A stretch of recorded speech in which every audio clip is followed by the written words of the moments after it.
salt in the wound.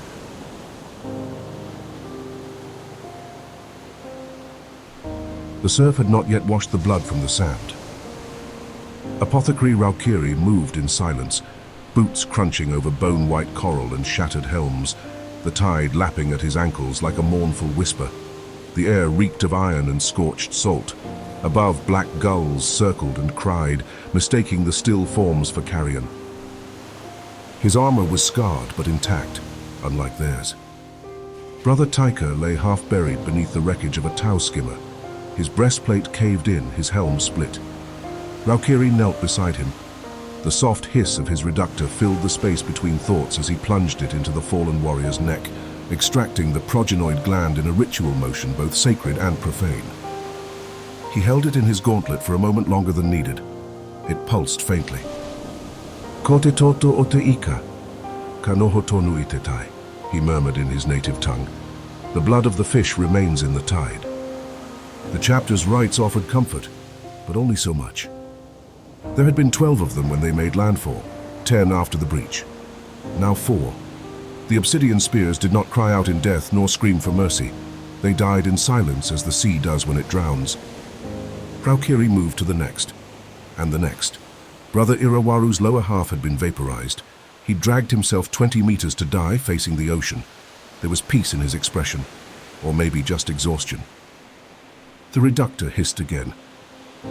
Each gene seed was catalogued, sealed in stasis and marked. A name, a weight, a memory, a cost.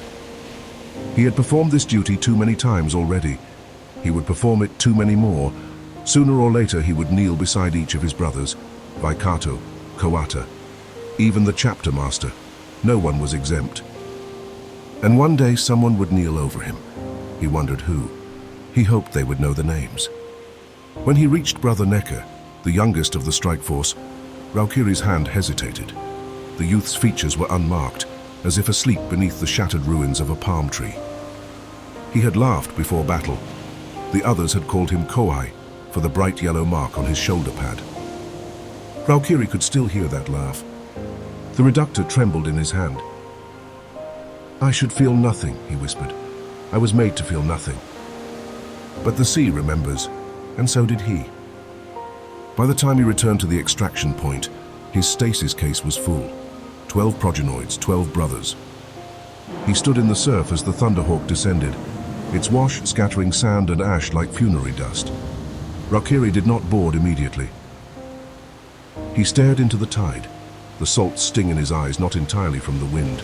This would not be the last time, and next time he would remember this beach, and the one before it, and the ones to come.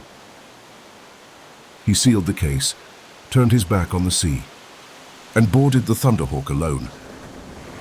The salt lingers even in the deep.